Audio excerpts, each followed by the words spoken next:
Hello student, study focus में आप लोगों का स्वागत है। स्टूडेंट, आज मैं आप लोगों के लिए फोर्थ चैप्टर लेकर आया हूं जो विद्युत धारा है, जिसमें तो विद्युत धारा की बात करेंगे हम। विद्युत धारा किसे कहते हैं? देखिए, विद्युत धारा बेसिकली क्या है? किसी चालक, यानी कोई चालक है, मान लीजिए कोई चालक है ये, और इसे एक है, किसी चालक के प्रति सेकंड में, कोई चालक होता है, उस चालक से प्रति सेकंड में जो आवेश प्रवाह की दर होती है उसे धारा कहते हैं। इसे आप सिंपली ऐसा भी कह सकते हैं, किसी चालक से आवेश प्रवाह की दर को धारा कहते हैं। या फिर आप ऐसा कह सकते हैं, किसी चालक के किसी परिच्छेद से प्रति सेकंड में जो आवेश प्रवाहित होता है उस आवेश के परिमाण को ही धारा कहते हैं। ठीक है, तो क्या हुआ, इसे हम लिखेंगे कैसे? किसी चालक के किसी परिच्छेद से प्रति सेकंड में आवेश प्रवाह की दर को धारा कहते हैं। सिंपल। यदि आपको ऐसा भी नहीं बनता है तो आवेश प्रवाह की दर को धारा कहते हैं। नहीं तो आप लोग ऐसा कहेंगे, किसी चालक से किसी चालक के किसी परिच्छेद से प्रति सेकंड में आवेश प्रवाह की दर को धारा कहते हैं। या फिर आप ऐसा कहो, किसी चालक के किसी परिच्छेद से आवेश के परिमाण को धारा कहते हैं। जो भी आपको सरल लगे, तो इसे ऐसे लिखेंगे। मान लीजिए कि t समय में किसी चालक से q आवेश प्रवाह होता है। मान लीजिए यही कोई चालक है, इसे t समय में q आवेश प्रवाह होता है, तो धारा इसे I से प्रदर्शित करते हैं, और धारा I बराबर हो जाएगा q अपान टी। ठीक है, तो धारा की जो सूत्र है, I इज इक्वल टू क्या होता है, q अपान टी। यहाँ q क्या है? आवेश। t मतलब t समय में किसी चालक से जो q आवेश प्रवाहित हुआ है उसे आप धारा कहते हैं। इसका जो मात्रक है, मात्रक जो होता है वो इसका मात्रक होता है एम्पियर। ठीक है, इसका मात्रक जो है वो एम्पियर है, और इसे a के द्वारा हम डिनोट करते हैं। ठीक है, इसका मात्रक हो गया एम्पियर। अब यदि मैं आप लोगों से बात करूं कि यहाँ जो आपने सूत्र बताया था, I बराबर क्या, Q अपान टी, लेकिन हमने क्वांटाइजेशन का जो सिद्धांत पढ़ा था उसमें Q बराबर क्या होता है, Ni। Q बराबर Ni होता है। तो आप इसे ऐसा भी लिख सकते हैं, I बराबर क्या हो जाएगा आपका, Q की जगह पर आ गया आपका Ni अपान टी, जैसा का तैसा रहेगा। तो इसे आप ऐसा भी लिख दो या फिर ऐसा लिख दो। ठीक है, तो I बराबर क्या है, Q अपान टी, या I बराबर Ni अपान टी। कुछ भी आप जैसा आपको समझ में आए वैसा आप लोग कर लीजिए। अब मैं आप लोगों को बता दूं कि यदि मैं यहाँ पर Q की जगह पर इस फार्मूले 1 में, इस फार्मूला जो 1 था आपका क्या था, Q अपान टी था, Q अपान टी था। तो यदि यहाँ पर मैं Q बराबर 1 रख दूँ और T बराबर 1 रख दूँ, Q बराबर 1 रखूँ और T बराबर 1 रखूँ, तो ये क्या हो जाएगा, Q की जगह पर 1 रखा और T की जगह पर 1, तो 1 अपॉन 1 इट मीन क्या आया आपका, 1 आया। तो यहाँ से यदि मैं धारा को परिभाषित करूँ, यहाँ से हम धारा को परिभाषित करें तो इस तरीके से होगा कि 1 सेकंड में कोई चालक है, और उस चालक में 1 सेकंड में यदि 1 कूलाम आवेश प्रवाहित होता है। देखो ये जो क्या है ना, 1 सेकंड, टाइम क्या लिया आपने, 1 सेकंड, और ये जो है ना 1 कूलाम। ठीक है, तो 1 सेकंड लिया और 1 कूलाम आवेश प्रवाहित होता है, तो 1/1 मतलब 1, यानी किसी चालक से 1 सेकंड में यदि 1 कूलाम आवेश प्रवाहित होता है तो उस चालक में जो बहने वाली धारा होगी वो कितनी होगी, धारा का मात्रा क्या है, 1 एम्पियर। तो इसे यहाँ से आप इस प्रकार परिभाषित करेंगे कि किसी चालक से 1 सेकंड में यदि 1 कूलाम आवेश प्रवाहित होता है तो उस चालक में जो बहने वाली जो धारा है उसका जो माप होगा वो 1 एम्पियर होगा।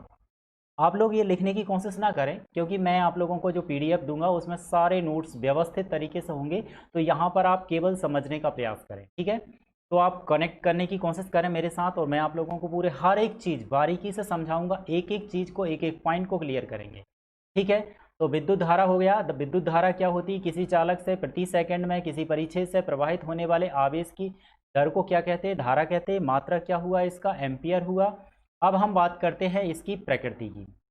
प्रकृति क्या है, प्रकृति की बात करें, प्रकृति की बात करें तो प्रकृति क्या है। देखो इसमें क्या होती है, धारा की दिशा भी होती है और परिमाप भी होता है, ठीक है, परिमाप भी होता है, परिमाण भी होता है।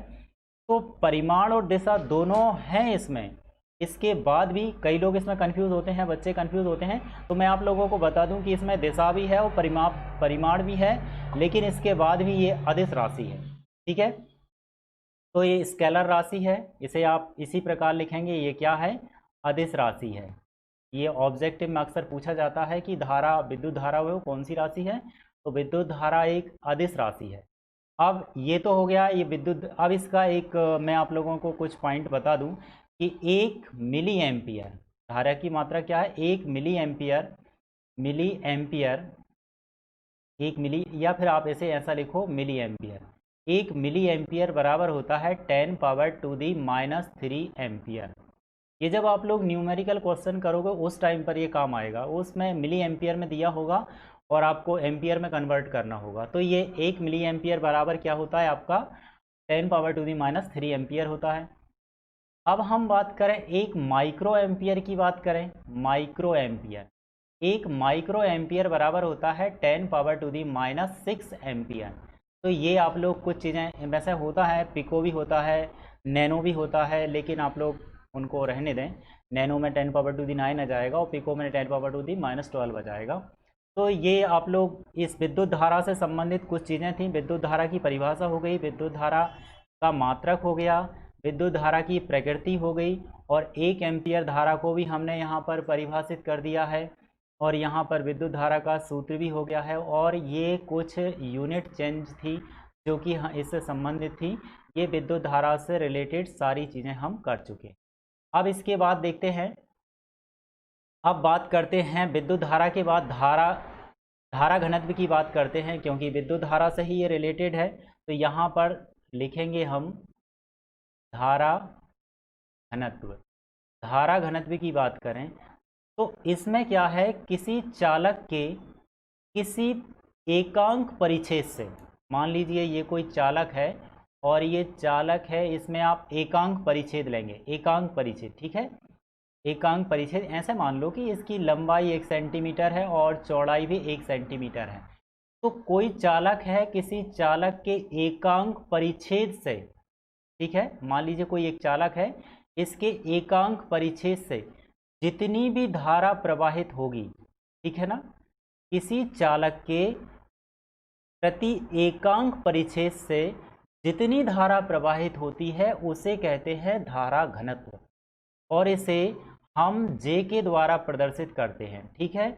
मान लो कोई चालक है और इसका क्षेत्रफल A है, और इस क्षेत्रफल A से यदि इसमें I धारा प्रवाहित होती है, ठीक है, यदि चालक A से I धारा प्रवाहित होती है, तो धारा घनत्व की बात करें तो धारा घनत्व को हम J के द्वारा प्रदर्शित करते हैं, और J बराबर होता है क्या, I/A, ठीक है। यहाँ धारा घनत्व को हम J के द्वारा प्रदर्शित करते हैं। तो पहले तो धारा घनत्व की परिभाषा क्या हुई, किसी चालक के एकांक परिच्छेद से या प्रति एकांक परिच्छेद से प्रवाहित होने वाली धारा को ही धारा घनत्व कहते हैं। इसे किसके द्वारा प्रदर्शित करते हैं, J के द्वारा प्रदर्शित करते हैं, और J बराबर होता है I/A। अब इसकी बात करें, मात्रक को भी देख लेते हैं। मात्रक क्या है इसका, मात्रक है इसका, देखो क्या है, यहीं से ले लो धारा घनत्व का मात्रक। देखो यहाँ पर धारा का मात्रक क्या होता है, ये देखो धारा बटे क्षेत्रफल की बात कर रहे हैं ना, तो धारा का मात्रक क्या है, एम्पियर, ये धारा का मात्रक हुआ एम्पियर। और यहाँ पर क्षेत्रफल क्या होता है, क्षेत्रफल होता है लंबाई गुणित चौड़ाई। देखो ध्यान देने की कोशिश करना, लंबाई का मात्रक क्या होता है, मीटर, और चौड़ाई का मात्रक होता है मीटर। तो क्षेत्रफल बराबर क्या होता है, लंबाई गुणित चौड़ाई, यानी यहाँ पर लंबाई का मात्रक भी मीटर, चौड़ाई का मात्रक भी मीटर, तो मीटर गुणित मीटर, यानी क्षेत्रफल की जगह मीटर गुणित मीटर, यानी हो जाएगा आपका मीटर स्क्वायर। तो इसका मात्रक क्या हो गया आपका, मीटर, एम्पियर प्रति मीटर स्क्वायर मात्रक हो गया। मात्रकों को विशेष ध्यान रखना। अब इसके बाद करते हैं प्रकृति की। तो धारा घनत्व की प्रकृति क्या है, धारा घनत्व की प्रकृति है, ये जो होता है ना वो सदिश राशि होता है, ठीक है, वेक्टर स्केल होता है, ये वेक्टर सदिश राशि होता है, और इसकी जो दिशा होती है ना वो धारा की दिशा के अनुदिश होती, यानी जिस दिशा में धारा होती है ना उसकी दिशा में ही इसकी दिशा होती है, इसके साथ चल। ठीक है, तो धारा की दिशा में ही इसकी दिशा होती है। तो पहले तो धारा घनत्व की परिभाषा क्या हुई, किसी चालक के प्रति एकांक अनुप्रस्थ परिच्छेद से प्रवाहित होने वाली धारा को ही धारा घनत्व कहते हैं। धारा घनत्व को किसके द्वारा प्रदर्शित करते हैं, जे के द्वारा। जे बराबर क्या है, I/A। मात्रा क्या है, एम्पियर प्रति मीटर स्क्वायर। प्रकृति क्या है, इसकी सदिश राशि है। और इसकी दिशा क्या है, इसकी दिशा धारा की दिशा के अनुदिश होती है। ठीक है, ये हो गया है, प्रकृति हो गया, मात्रक हो गया। इसके बाद इसमें अब आपको कुछ नहीं देखना है। अब बात करते हैं हम मुक्त इलेक्ट्रॉन देखें, मुक्त इलेक्ट्रॉन। ठीक है, फ्री इलेक्ट्रॉन, क्योंकि इसकी आगे ज़रूरत पड़ेगी। मुक्त इलेक्ट्रॉन, बहुत आईएमपी चीज़ बता रहा हूँ मैं दोस्तों, यहाँ इस मुक्त इलेक्ट्रॉन को देख लीजिए। वैसे आगे चल के इस फिजिक्स में मुक्त इलेक्ट्रॉनों का उपयोग होगा, तो मैं आप लोगों को बता दूँ मुक्त इलेक्ट्रॉन क्या होते हैं। ये जो देखो कोई भी चीज़ होती है वो किससे मिलकर बनी होती, कोई भी वस्तु है या जो पदार्थ है किससे मिलकर बना होता है, अणु से मिलकर बना होता है। ठीक है, कोई भी पदार्थ है वो किससे मिलकर बना होता है, अणु से मिलकर बना होता है। और अणु किससे मिलकर बना होता है, परमाणुओं से मिलकर बना होता है। ये आपने 11th में पढ़ा था। प्रत्येक परमाणु होता है उसके अंदर क्या होते, प्रोटॉन, जो नाभिक होता है उसमें प्रोटॉन होते हैं, न्यूट्रॉन होते हैं, और इलेक्ट्रॉन उसकी बाह्य कक्षा में चक्कर लगाते रहते हैं। अब आप पूछोगे कि सर ये क्यों बता रहे हैं आप, हम तो मुक्त इलेक्ट्रॉनों की बात कर रहे हैं, आप तो अणु परमाणु इनकी बात करने लगे। तो बेटा इसका इससे संबंध है, मैं आप लोगों को बताऊं इसका कैसे संबंध है, वो मैं आपको बता देता हूँ। देखो ये परमाणु, ऐसा आपने पढ़ा होगा पाउली का अपवर्जन नियम, क्वांटाइज। तो आप लोग देखो यहाँ पर क्या होते हैं, प्रोटॉन होते हैं, न्यूट्रॉन होते हैं, नाभिक है, और ये इलेक्ट्रॉन है यहाँ पर बाह्य कक्षा में ये चक्कर लगाते रहते, बहुत तेजी से चक्कर लगाते हैं। सेल्स होती हैं इनकी कक्षाएं, उन्हीं कक्षाओं में ये चक्कर लगाते हैं, लेकिन इनमें इतनी ऊर्जा नहीं होती है। देखो ये क्या होता है, ये परमाणु है, इसकी बाह्य कक्षा में ये इलेक्ट्रॉन है। अब यदि ये इलेक्ट्रॉन की इससे दूरी बढ़ेगी, नाभिक से दूरी बढ़ेगी, तो ये नाभिक से जैसे जैसे दूरी बढ़ती है तो इसका जो नाभिकीय आकर्षण बल है ये कमज़ोर होता जाएगा, कमज़ोर होता जाएगा। और यदि इसकी ज़्यादा दूरी बढ़ गई तो इलेक्ट्रॉन इसकी कक्षा को छोड़कर बाहर निकल जाएगा। ठीक है, ये कक्षा को छोड़। अब मैं अभी आप लोगों को क्या बता रहा था कि धातु की बात करें, परमाणु पदार्थ जो भी है, पदार्थ की बात करें, ये मान लीजिए धातु। धातु भी किससे मिलकर बनी है, बहुत सारे अणुओं से मिलकर बनी है, और अणु परमाणुओं से मिलकर बने हैं। तो ये जो धातु है इसमें बहुत सारे परमाणु हैं, ये जो अभी हम बात कर रहे हैं इस टाइप के बहुत सारे परमाणु हैं। और वो जो परमाणु हैं उनकी कक्षाओं से इलेक्ट्रॉन निकलकर बाहर आ गए हैं। ठीक है, इलेक्ट्रॉन बाहर निकलकर आ गए हैं और वो परमाणुओं से निकलकर आ गए हैं और यहाँ पर मुक्त हो गए हैं। ठीक है, तो परमाणुओं की कक्षा से निकलकर बाहर आ गए हैं, इन्हें कहते हैं मुक्त इलेक्ट्रॉन। ठीक है, तो फ्री इलेक्ट्रॉन या मुक्त इलेक्ट्रॉन किसे कहते हैं, तो क्या होता है, सभी जो धातुएं होती हैं तो क्या होता है, इसकी परिभाषा देखें, इसको बेसिक समझें। तो जो परमाणु होते हैं, परमाणुओं की कक्षाओं में जो इलेक्ट्रॉन होते हैं वो उनकी कक्षाओं को छोड़कर बाहर निकल जाते हैं, और ये जो धातु की सतह पर इधर उधर घूमते रहते हैं, और जो इधर उधर घूमने वाले इलेक्ट्रॉनों को ही आप मुक्त इलेक्ट्रॉन कहते हैं, फ्री इलेक्ट्रॉन। ठीक है, तो मुक्त इलेक्ट्रॉन क्या हुआ, ठीक है, परमाणुओं की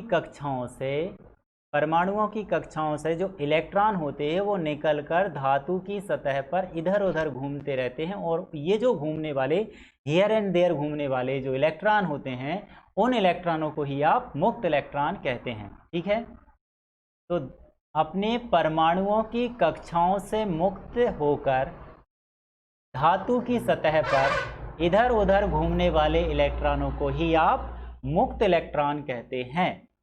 ठीक है, अब आप सोच रहे होंगे सर अब ये जो धातु जो इलेक्ट्रॉन है ये परमाणु की कक्षा से तो निकल कर आ गए हैं, तो क्या आप ये धातु की सतह को छोड़कर बाहर नहीं जा सकते? नहीं बेटा, इसको छोड़कर ये बाहर नहीं जा सकते, क्योंकि इनमें इतनी हिम्मत नहीं होती है कि ये धातु की सतह को छोड़कर बाहर जा पाए। ठीक है, तो ये इलेक्ट्रॉन अपनी कक्षाओं को छोड़कर तो आ गए हैं, लेकिन इनमें इतनी ऊर्जा नहीं होती है कि ये अपनी धातु की सतह को छोड़कर बाहर निकल सकें। आप लोगों ने देखा होगा, कुछ स्कूल होते हैं, आप लोग जब कक्षाओं में रहते हैं तो जो छोटा टाइम, जो शॉर्ट टाइम होता है, जो लंच टाइम होता है, तो आप लोग क्या होते हैं, आपकी कक्षाओं को छोड़कर आप स्कूल की बाउंड्री में घूमते रहते हैं इधर उधर। ठीक है, आप इधर उधर घूम रहे हैं, कक्षाओं से मुक्त होकर घूम रहे हैं, लेकिन आप में इतनी ऊर्जा नहीं है, इतनी हिम्मत नहीं है कि आप स्कूल की बाउंड्री को छोड़कर बाहर जा पाएं। ठीक है, तो जो परमाणु होते हैं ना, जो परमाणु होते हैं, परमाणु की कक्षा होती है, इनमें इलेक्ट्रॉन सिमिलर वही कंडीशन होती है। ये इलेक्ट्रॉन कक्षा को छोड़कर तो बाहर आ जाते हैं, लेकिन इनमें इतनी ऊर्जा नहीं होती है कि ये धातु की सतह को छोड़कर बाहर जा पाए। तो इन इलेक्ट्रॉनों को कहते हैं आप मुक्त इलेक्ट्रॉन। ठीक है, आ गया होगा समझ में। चलिए अब आप नेक्स्ट देखते हैं। हम बात करते हैं, अब बात करते अनुगमन वेग की। अनुगमन वेग, अनुगमन वेग। अब आप पूछेंगे अनुगमन वेग क्या है? देखें, ये जो अभी हम पढ़ रहे थे ना अनुगमन वेग, ये अभी जो हम पढ़ रहे थे, क्या पढ़ रहे थे? मुक्त इलेक्ट्रॉन पढ़ रहे थे। यहाँ मान लीजिए ये कोई धातु की सतह है और यहाँ हमने कोई बैटरी लगा दी है और बैटरी का प्लस माइनस लगा दिया, यहाँ प्लस यहाँ माइनस। देखो यहाँ इलेक्ट्रॉन थे, बहुत सारे इलेक्ट्रॉन थे। इलेक्ट्रॉनों पर कौन सा आवेश होता है? माइनस चार्ज होता है, माइनस चार्ज होता है। देखो इलेक्ट्रॉनों पर माइनस आवेश था, ठीक है, अच्छी बात है। ये परमाणुओं की कक्षा से मुक्त हो गए थे, बहुत अच्छी बात है। अब ये क्या था, इधर उधर घूम रहे थे। अब आपने क्या किया, ये जो धातु की सतह थी, प्लस को आपने इधर कनेक्ट कर दिया, माइनस को आपने इधर कनेक्ट कर दिया, तो ये जो क्षेत्र हो गया वो धनात्मक विभव पर हो गया, पॉजिटिव चार्ज हो गया, और यहाँ पर माइनस चार्ज है, तो इलेक्ट्रॉनों पर तो कौन सा है? Minus charge. तो ये जो माइनस चार्ज है ये प्लस वाले की तरफ जाएगा। क्यों जाएगा? माइनस वाला प्लस वाले की तरफ स्वाभाविक है, आकर्षित होगा। तो जो इलेक्ट्रॉन है ये इसकी तरफ चलेगा, एक निश्चित नियत औसत वेग से चलता है। ठीक है, तो क्या होता है, जो धातु की सतह पर जो मुक्त इलेक्ट्रॉन है, तो जो मुक्त इलेक्ट्रॉन यदि हम बाह्य विद्युत क्षेत्र में रख दें, किसी बाह्य विद्युत क्षेत्र में रख दें, तो ये जो है निश्चित नियत औसत चाल से चलते हैं, एक और एवरेज चाल से चलते हैं, और उस एवरेज चाल को कहते हैं अनुगमन वेग। ठीक है, तो क्या होता है, मुक्त इलेक्ट्रॉन बाह्य विद्युत क्षेत्र के प्रभाव में, बाह्य विद्युत क्षेत्र के प्रभाव से एक निश्चित नियत औसत वेग से गमन करते हैं, और उस निश्चित नियत औसत वेग को आप अनुगमन वेग कहते हैं। ठीक है, आया समझ में? तो क्या हुआ, बाह्य विद्युत क्षेत्र के प्रभाव में सभी मुक्त इलेक्ट्रॉन एक निश्चित नियत औसत वेग से गमन करते हैं, जिसे कहते हैं अनुगमन वेग, या इंग्लिश में कहेंगे तो ड्रिफ्ट वेलोसिटी। हो गया? आई होप हो गया होगा, एक बार और रिवाइज करें। तो बाह्य विद्युत क्षेत्र के प्रभाव में मुक्त इलेक्ट्रॉन एक निश्चित नियत औसत वेग से गमन करते हैं, और इस निश्चित नियत औसत वेग को अनुगमन वेग कहते हैं। अनुगमन वेग जो होता है ना बहुत कम होता है, बेसिकली ये बहुत कम होता है। यदि मैं आप लोगों को नंबर में बताऊं तो ये 10⁻⁻⁴ मीटर प्रति सेकेंड, ये इतना होता है इसका अनुगमन वेग। ठीक है, ये चाहो तो आप लिख लेना, मैंने वैसे नोट्स में सब कुछ लिख दिया है, उससे आप लिख लें। अब बात करते हैं अनुगमन वेग और धारा। देखो इसके लिए डेरिवेशन, धारा घनत्व और अनुगमन वेग, अनुगमन वेग, इनमें आपको संबंध स्थापित करना है। तो पहले तो हम एक डायग्राम बना लेते हैं। आई होप यहाँ पर डायग्राम थोड़ा ठीक से नहीं बन पाएगा, मैंने कॉपी पर बना दिया है। मान लीजिए ये कोई चालक है, और इस चालक का जो क्षेत्रफल है वो a है, और इसकी जो लंबाई है ना वो l बना दी है, और इसमें कोई इलेक्ट्रॉन है, और इलेक्ट्रॉन किस वेग से चलते हैं, इलेक्ट्रॉन जो जिस वेग के साथ चल रहा है वो वेग कहलाता है अनुगमन वेग, यानी vd वेग से चल रहे हैं। अनुगमन वेग को vd से प्रदर्शित करते, ठीक है, मैंने वहां पर बताया नहीं था, मैं बता देता हूं। अनुगमन वेग को vd से प्रदर्शित करते हैं, ठीक है। अब ये कोई चालक है और इसको हमने एक बैटरी से जोड़ दो। बैटरी से आप पूछोगे बैटरी से क्यों जोड़ रहे हैं, तो भैया वो आप लोगों को मैंने बताया था कि हमको बाह्य विद्युत क्षेत्र तो लगाना पड़ेगा, जब तो ये इलेक्ट्रॉन निश्चित गति से चलेंगे। ये मान लीजिए कोई बैटरी है, इसका प्लस है, ये माइनस है, ये आपकी कुंजी के है, इसको हमने जोड़ दिया है, ये ठीक है, ये हो गया, यहाँ पर प्लस यहाँ पर माइनस, ठीक है, ये आपका चित्र हो गया। अब ये मान लीजिए ये जो चालक है इसका क्षेत्रफल a है और लंबाई l है, तो इसकी आयतन की बात करें, इसका जो आयतन है वो आयतन हो जाएगा, आयतन क्या हो जाएगा, क्षेत्रफल a था, लंबाई l थी, तो ये हो गया आपका ये। अब मान लीजिए इसमें n इलेक्ट्रॉन है, इसमें बहुत सारे इलेक्ट्रॉन हैं, मान लो जो मुक्त इलेक्ट्रॉन है उनकी संख्या n है, तो आप n है तो इलेक्ट्रॉनों की संख्या क्या हो गई, इलेक्ट्रॉनों की संख्या यदि आपसे पूछें और इसमें ये जो क्षेत्रफल है इसमें a इलेक्ट्रॉन है n, तो क्या हो जाएगा NaL, ठीक है, ये हो गया। अब मान लीजिए कि एक इलेक्ट्रॉन का e आवेश है, एक इलेक्ट्रॉन पर e आवेश है, तो ये जो पूरा जो चालक है इसमें जो उपस्थित इलेक्ट्रॉन है उनका टोटल चार्ज क्या हो गया, कुल आवेश। तो आवेश की बात करें, आवेश Q की बात करें, तो Q बराबर क्या हो जाएगा, इसमें E का गुणा और कर दोगे, E मतलब एक इलेक्ट्रॉन का आवेश, ठीक है, ये हो गया। अब देखिए मान लीजिए कि जो बाह्य विद्युत क्षेत्र के प्रभाव में जो इलेक्ट्रॉन हैं वो t टाइम में l दूरी करते हैं तय, तो l दूरी तय करने में यदि उनको t टाइम लगता है, तो देखिए आप बताओ इसमें आप दूरी बराबर क्या होता है, समय बराबर क्या होता है आपका, समय बराबर होता है दूरी बटे चाल, समय बराबर दूरी बटे चाल। और यहाँ पर आप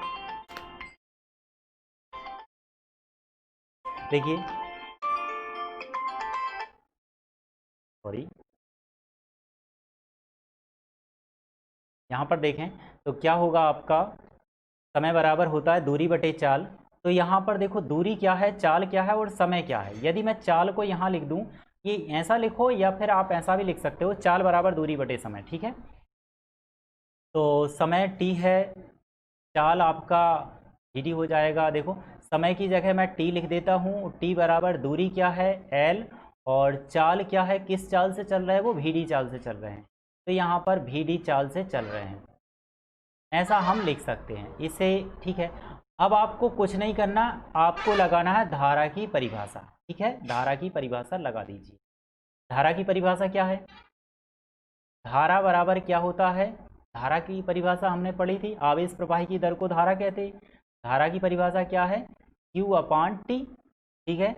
यहाँ पर T का मान रख दो, किसका मान रखना है, T का मान। T का मान क्या है, समीकरण 1 से समीकरण 2 में T का मान क्या है, L/Vd।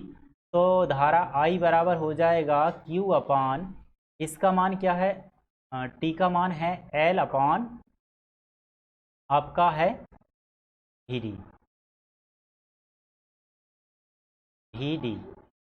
देखो अब ये आप यहाँ पर देखें तो धारा I बराबर क्या हो जाएगा, यहाँ पर आपका हो जाएगा, ये पलट के ऊपर पहुँच जाएगा, यानी I बराबर क्या हो जाएगा आपका, ये पलट के ऊपर पहुँच जाएगा, ये पलट के ऊपर पहुँच जाएगा, तो क्या हो जाएगा Q, और ये Vd ऊपर पहुँच जाएगा, तो Vd और अपॉन में रहेगा आपका L अपॉन में रहेगा। लेकिन यहाँ पर Q का मान भी रख दो, Q का मान क्या था, ये जो था समीकरण 1 से Q का मान रखोगे तो क्या है आपका EN AL अपॉन L, तो L से L कैंसिल कर दो, तो I बराबर क्या हो गया आपका EN AL।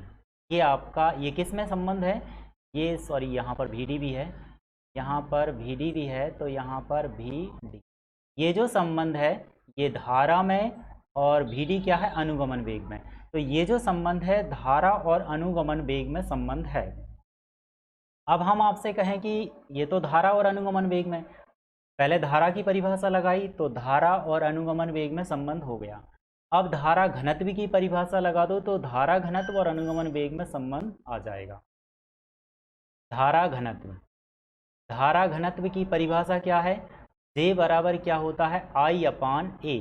ठीक है, J बराबर क्या होता है? I upon A। अब यहाँ पर I का मान रखो। I का मान क्या है? देखो I का मान क्या आया है अभी, देखो अभी निकाला है आपने। I का मान क्या है? ENALVD, ENALVD। तो यहाँ पर रख दो आप ENAVD,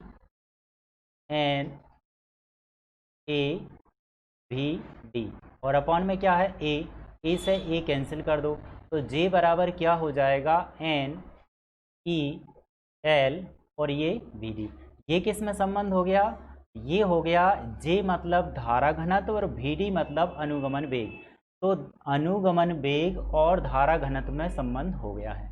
आई होप आप लोगों को समझ में आया होगा, ये आप लोगों को हो गया होगा। अब हम बात करते हैं एक बहुत ही IMP क्वेश्चन, देखते हैं क्या है। ओम का नियम, ओम का नियम। सर जॉर्ज जो साइमन ओम थे, इन्होंने क्या हुआ, जो विद्युत चालकता है ना, विद्युत चालकता की तुलना ऊष्मीय चालकता से की थी। तो सर जॉर्ज साइमन ओम है, इन्होंने विद्युत चालकता की तुलना ऊष्मीय चालकता से की है, और इन्होंने क्या किया, विभवांतर और धारा में कुछ संबंध बताया, जिसे ओम का नियम कहते हैं। ठीक है, तो पहले सुनने की कोशिश करना। इन्होंने क्या है, विद्युत चालकता की तुलना किससे की है? ऊष्मीय चालकता से की है, और इन्होंने विभवांतर और धारा में एक संबंध बताया, जिसे ओम का नियम कहते हैं। और देखें, आप ओम के नियम की बात करें तो ओम का नियम था क्या? मान लीजिए कि ये कोई दो इलेक्ट्रोड हैं, मान लीजिए ये कोई दो इलेक्ट्रोड हैं, और यहाँ पर क्या आपने प्लस चार्ज लगाया, यहाँ पर माइनस चार्ज लगाया। देखो प्लस चार्ज और माइनस चार्ज, तो यहाँ पर विभवांतर तो उत्पन्न होगा। ठीक है, सिरों के मध्य क्या होगा? विभवांतर उत्पन्न होगा, क्योंकि आपने यहाँ से धारा जब प्रवाहित करोगे इलेक्ट्रोडों में, एक में आपने माइनस दिया, दूसरे में आपने प्लस दिया, और आपने यहाँ पर इलेक्ट्रोडों में धारा प्रवाहित की, तो यहाँ पर विभवांतर उत्पन्न होगा। और जो विभवांतर है कितना उत्पन्न होगा? जितनी इनमें धारा प्रवाहित करोगे। यदि ज़्यादा धारा प्रवाहित करोगे तो ज़्यादा विभवांतर उत्पन्न होगा, और कम धारा प्रवाहित करोगे तो कम विभवांतर उत्पन्न होगा। यानी जो विभवांतर है वो इस पर डिपेंड करता है, किस पर डिपेंड करता है? I पर डिपेंड करता है। तो ठीक है, इलेक्ट्रोडों के सिरों के मध्य उत्पन्न विभवांतर इनमें प्रवाहित धारा के समानुपाती होता है। ये हो गया ओम का नियम। ठीक है, ओम का नियम क्या है? इलेक्ट्रोडों के सिरों के मध्य उत्पन्न विभवांतर इनों में प्रवाहित धारा के समानुपाती होता है। इलेक्ट्रोडों के सिरों के मध्य उत्पन्न विभवांतर इनमें प्रवाहित धारा के समानुपाती होता है। यदि हम समानुपाती का निशान हटा दें तो यहाँ पर एक नियतांक आएगा, उसे कहेंगे R, यानी V बराबर RI। ठीक है, ये हो गया ओम का नियम। या R का मान निकालो तो क्या आएगा? R का मान आएगा V अपान I। इससे याद रखना, इसकी ज़रूरत पड़ेगी, अभी ज़रूरत पड़ेगी। ठीक है, जब हम प्रतिरोध को परिभाषित करेंगे। तो ठीक है, तो सर जॉर्ज साइमन ओम ने क्या कहा, इनने क्या कहा कि जो विद्युत चालकता है इसकी तुलना ऊष्मीय चालकता से कर दी इनने। बहुत अच्छी बात है, कर दी। अब इनने क्या किया, इलेक्ट्रोडों के जो सिरों के मध्य विभवांतर और धारा के संबंध में एक संबंध दिया, उसे कहते हैं ओम का नियम। ठीक है, बहुत अच्छी बात है। अब ओम का नियम क्या है? तो इलेक्ट्रोडों के सिरों के मध्य उत्पन्न विभवांतर, इसमें एक शब्द और जोड़ लो आप, यदि किसी चालक की भौतिक अवस्थाएं परिवर्तित ना हो। ठीक है, किसी चालक की भौतिक अवस्थाएं परिवर्तित ना हो तो इलेक्ट्रोडों में प्रवाहित धारा, तो क्या है? किसी चालक के सिरों के मध्य उत्पन्न विभवांतर उनमें प्रवाहित धारा के समानुपाती होता है। ये ओम का नियम था। तो भी समानुपाती I या V बराबर RI। अब देखो ओम के नियम की सीमाएं क्या हैं। सीमाएं हमने बताया ना, सीमाएं यही हैं। भौतिक, पहले तो क्या है? ताप नियत हो। ठीक है, पहला क्या है? ताप नियत हो। दूसरा क्या है उसमें?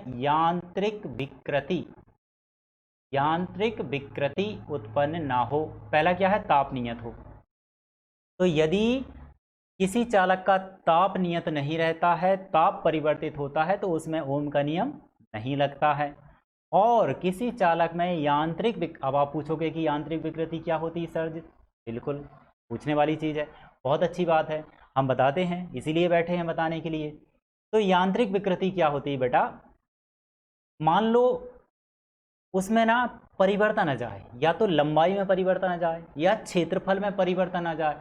जब कोई परिवर्तन या तो लंबाई, क्षेत्रफल, आयतन, इनमें जो परिवर्तन होता है उसी को हम विकृति कहते हैं। विकृति, ठीक है, विकृति मतलब तुम लोगों ने देखा नहीं हुआ, ये जो है ना, ये व्यक्ति है विकृत प्रकृति का है, यानी उसकी प्रकृति में परिवर्तन हो गया, प्रकृति में परिवर्तन हो गया, उसे क्या कहते हैं हम? विकृत प्रकृति का, मतलब उसे पागल इंसान कहते हैं। उसका ना दिमाग में परिवर्तन हो गया, उसकी प्रकृति में परिवर्तन हो गया, वो प्रकृति, ठीक है।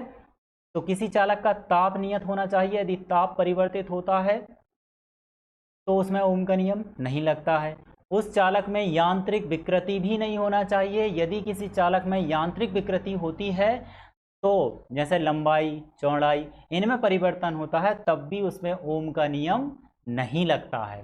ठीक है, तो ये आज का वीडियो था। आज आई होप आप लोगों ने जो भी पढ़ा है वो आपको समझ में आया होगा। मैं आप लोगों को नोट्स आपको व्हाट्सएप पर ट्रांसफ़र कर दूंगा, मेरा नंबर सभी के पास है, तो आप लोग उसके नोट्स बनाते जाएं व्यवस्थित और कनेक्ट करते जाएं। अब मैं रोज़ आप लोगों को जो वीडियो दूंगा वो आपको 7 बजे के समथिंग मिल जाएगा, सुबह 7 बजे आपको भी वीडियो मिल जाएगा और उस पर आप अपनी फिजिक्स को कंप्लीट करते जाइए। ठीक है, हैव अ गुड डे।